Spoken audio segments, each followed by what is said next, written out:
le king fali popa adversaire na ye botiaka na motu eza fere te eza Karine Mokonzi la baronne. Bye bye Kinshasa. Oh, elle pleure. Fere aza na deuxième position. Na première position adversaire ya le king eza Karine Mokonzi. Bokomona ngo bilobela bokokanisa o bolingi me nga nayebisi bino adversaire numéro 1 la Congo Zaire wana eza ye Karine Mokonzi. Fere aza adversaire stratégique et puis na musique ndenge makambo yango ezotambola kaka mpe ndenge etambulaka. Mais Karine Mokonzi la baronne bel et bien azali adversaire penza o le king aza na kanisa adversaire personnel ya ye moko penza privé adversaire privé. emonani mpe ezomonana me bino moyebomona yango eza te. Karine Mokonzi mpe ayebi na ye mazosala sambla azosala neti eloko eza te bango mpe neti bakipaka rie te. Adversaire numéro 1 eza Karine Mokonzi la baronne. Numéro 2 nayebi te me nayebi ke Fere mpe adversaire nayebi te so aza numéro 2 mpo na bapoliticien mpe adversaire le king azali me ezali président Faci te. Président Faci ye te ye aza adversaire ya le king te. Mbote bapapa bamama bandeko mbote barando na barandonete mbote batoyo balingaka rando na baoyo balingaka rando te. Mbote ba jeune garçon na ba jeune fille mbote bana mike na ba bebe mbote ba Sainte Honorite, Sainte Thérèse, Sainte Ingrid Kabongo. Bandeko ata bomonaka bato ya lekingi baza na contact na Karine Mokonzi neti Prince Tokozu ayaki mpe na mariage ya Karine Mokonzi boloba te le passé makambo esila no. Karine Mokonzi moto ameka yango tout le temps asala yango le passé mais pas le king fali eza le passé te likambo mpe ezali ngai nayebi te eloko mpe tindaka ye azala numéro 1 na ye na Congo wana nayebi te naki adversaire soki mpe adversaire ya nini nayebi kaka te me eloko na ye nango sir baza baadversaire grâce te mwa ye uniquement na cadre ya le king azali Karine Mokonzi azali adversaire ya le king kisi njora bapardona ye uniquement mpo na Karine Mokonzi. Bien sûr tokokonte liso mpo na le grand mopao j'ai liso nde mpo na le grand mopao.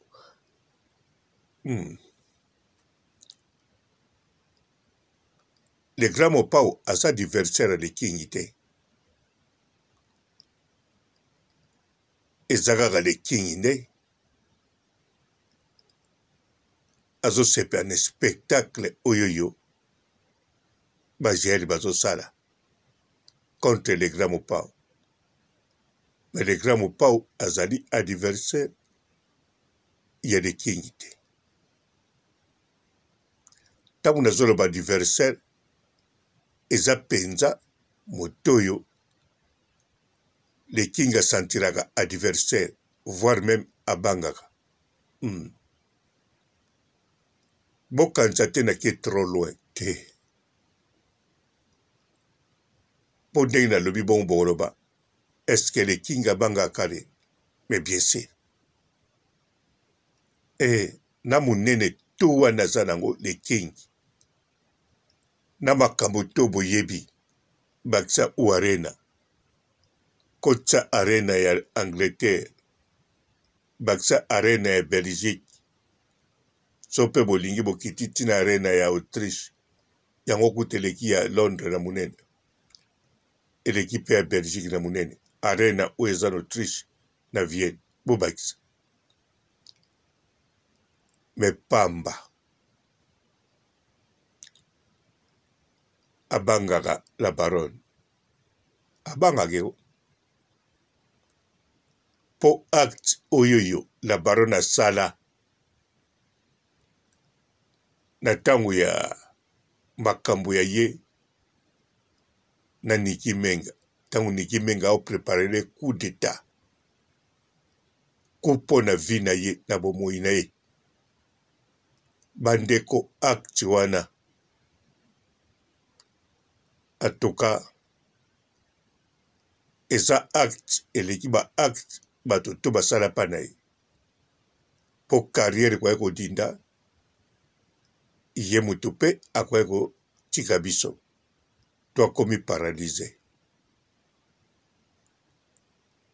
Me Karine abeta eloko babetaka te ezwi esala baronne baproblème. Le grand mopao alongoli la baronne bisika tiaki la baronne ata lelo le grand mopao na la baronne basololaka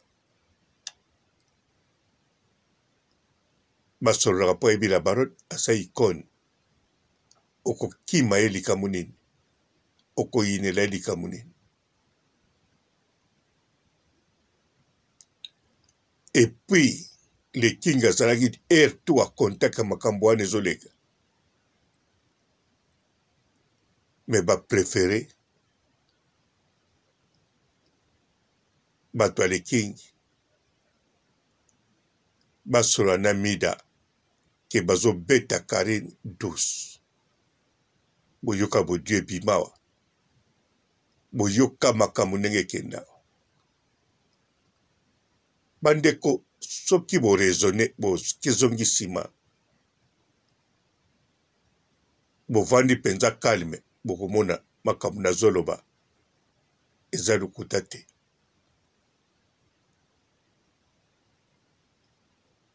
Do bachroniqueuse oyo baye eza kaka te mpo balobelaka le king. Misusu bakokoya na bango mpo aza musicien baconcert ya minene bongo alinga komema kaka bato oyo balobelaka ye ata azalaki adversaire ya Karine te. Mais soki alibere bagrâce temo amemi Kisinjora amemi grâce temo mibale wana bango nde mpona Karine Mokonzi amemi susu Jaël mpona le grand mopao me batali mpe bien Jaël malili na bato équipe nationale batali mpe mpo ayebi le king ayebi ke Jaël toza kobenge masusu chez les parents ayebi donc na makamuso ayebi ongana yebite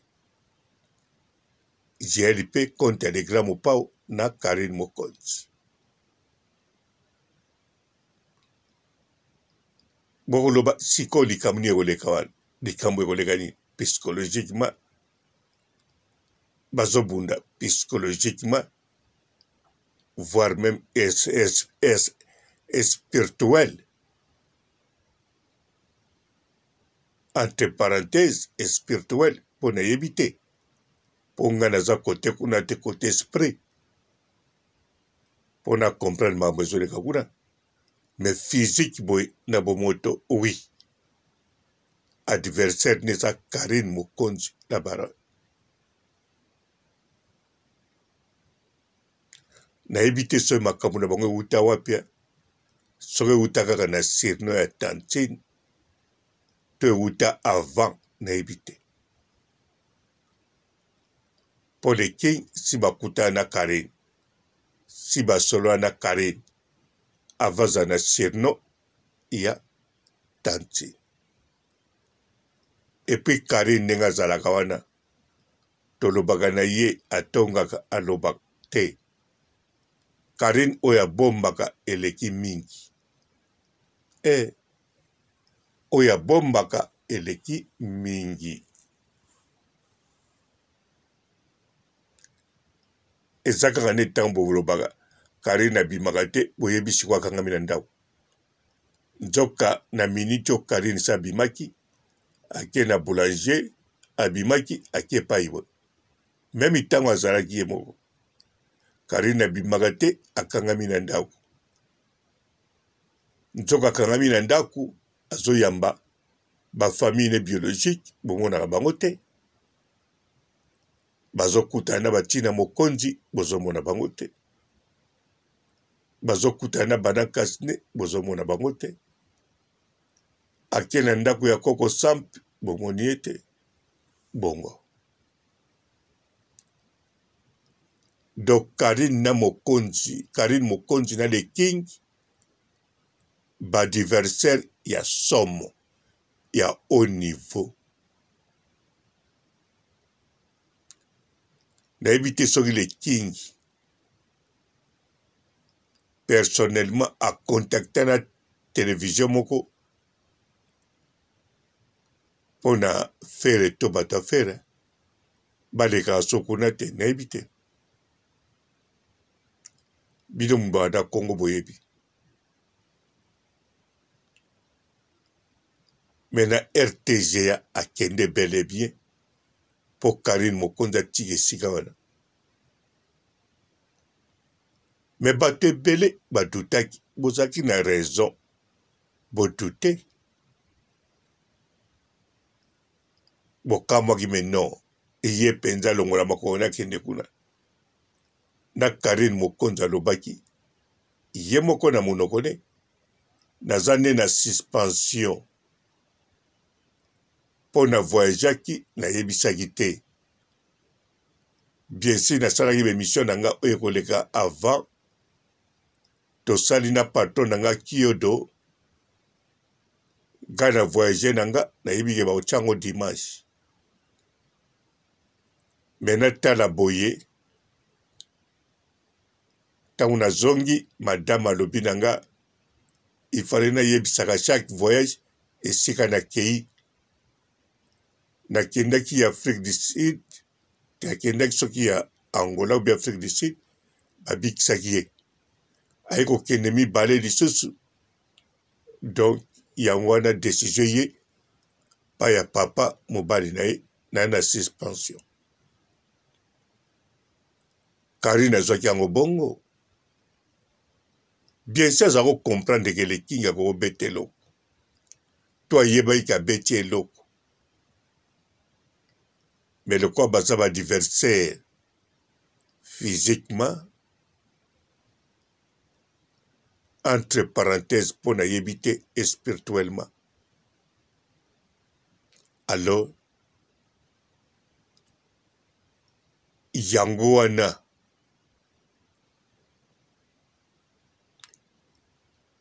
azotake na baron spirituellement elakisi te ke bakisi to magie toni non. Esprit ezaka esprit. Na bonzambe esprit ezali no. Ba conflit spirituel ezali bongo te. Botalaka na Bible na ba Ancien Testament botangaka na basala nzambe kaka. Bazala na conflit spirituellement eyali na physique. Donc pour vous comprendre, pour vous kanzate bakisi ezobunda te. Na bakisi pe ebundaka pe wana ebani. To bakisi na nzambe ezobunda pe wana ebani. Mais de toutes les façons, wana na tiango entre parenthèses. Mais physiquement, na bomoto boy, oui, et monana. Peso continuer comme monana. Pe muta lingi relation ezala te. Pa lingi ko bossa na moninga te. Paso continuer ko tsuba moninga mena calme ezale king. Nazoloba équipe ya de king te. Mais nazoloba de king yemoko en personne. Bandeko eza bongo. Ezali bongo. Mutako sabinote. Yangwana la baronne même mibali azara na bango ana bango mayele. Aboya monsieur Panzo catégoriquement. Ti lelo bino na mokili bomonaka. Aboya monsieur Panzo atimbelek de ya comportement na ekokozala spirituellement. Bokomona monsieur Panzo muke bongo. Bokomona ye avoyageaka na atambulaka na ye kina ke Lubumbashi ake Congo Brazzaville asongi avandaka na papa na ndeko ne lelo abala. Mais bokokamwa monsieur Panzo azali ambassadeur na franc-maçon. Aza na niveau 4. Bokamwe pe. Bokamwe pa leki na ba président de la République na grade côté kuna. Wane komi monde mosos. Illuminatif. Alors bandeko makambo ezali awa ezali guerre ya makasi ezalaka lelo yo. Soki pe vengeance, soki pe revanche, soki pe quoi, je ne sais pas. Mais loko na yebi bino boko douter makambo na lobi etalinga tata bo douter etali bino. Na RTG pe bokanzaki botalaki vraiment occupé ni. Ye banda sala groupe na finga mutute. Atumbolaka moto te. Balobaka ne makambo ndenge na ndenge akipaka te. Bongo kareno azoloba tantine elektini. Biso toyebi tantine fani eza ye te. Atakuta azoloba ne direct. Yango penze ko soit le king. Mais bomona clair. Bien sûr na tango bondimaki te lelo yo. Bozonga sima bokanisa sikote. Asala una motu te. Na depliki pe te. Boyambaki kuna te. Po eza na ba collègue ne musicien. Balobaka de penza direct boy. Boloba nanga likambo nini oyo asali na bango. Po asalaka na ye te. Afingi ne na fingi te. Akrasha na rien. Bato kutu babanda koloba na kombo na ete n'epoke wana ni keni pia na ni mutu. Mutu moko taloba na kombo na ye mpona kodefendre azala te.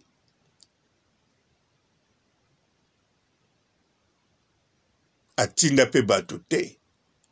Boke lobela anga kuna ni ba musicien anga boke finga bato rien.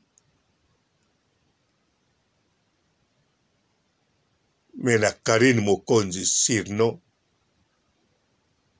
eyeba na pete surnom soki baloba na ye direct yete mais bomona résultat ya RTGA lelo ba grâce temo bazwi azosepela mais grâce temo mobimba ya kanda ele king epai ya la baronne. Donc soki biloko to ebeti la baronne ete allez tika na ye la yo grâce temo karta suka pona makambo etali ba concert ba chroniqueuse.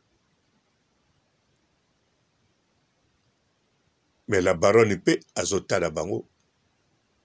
La baronne azosala semblant que problème eza nango te. Mais nga papa robot comme sage ya la Chine semblant na kosala yango na makambo mosusu ntango Henrietta akobeta bebe Rachel mbata mpona buzoba mama na ye wana nde na kosala semblant. Mais sikoyo semblant eza te na makambo oyo eza na makambo oyo nasalaka semblant oyo fo naloba yango réalité. Karine Mokonzi la baronne aza mystique mystérieuse yango babengi ye icône. Et puis le king soki aza adversaire ya Karine po abangaka Karine mazai moko te abangaka Karine. Karine babangaka ye penza bamisusu moye na tanga bakombo ya te entre parenthèses.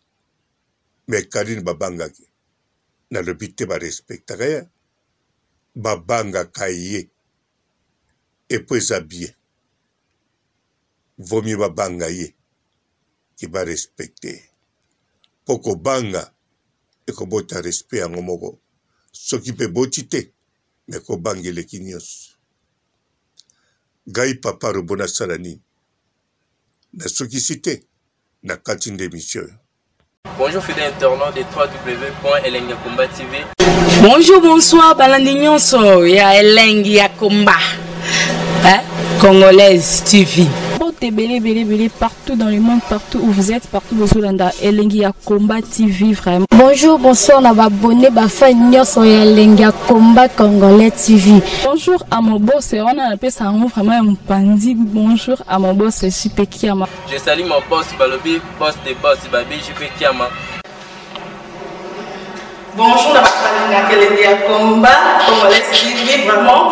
Ramon Zana, chaîne de ceux qui topo, il y a pas de JP Kiama, et boss des boss, il y a un danger. Donc, on va accepter le Lazaki. Ya boss na biso JP Kiama nzamela ngai ba boss bazali ba boss bazali JP Kiama le boss des boss. Napesi d'abord bonjour te ba mbote belé na mon boss JP Kiama wana na koza ngisaote donc na ko lekate sana napesa mon boss JP Kiama boss des boss. Bonjour fidèles internautes de www.elengiakomba TV.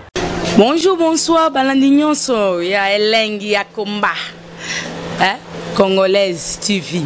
Belé partout dans le monde, partout où vous êtes, partout où vous êtes, Elengi ya Komba TV vraiment. Bonjour, bonsoir, on a abonné Bafa Nyonso ya Elengi ya Komba Congolais TV. Bonjour à mon boss, on a appelé ça vraiment un pandi. Bonjour à mon boss, JP Kiama. Je salue mon boss Balobi, boss des boss Babi, JP Kiama.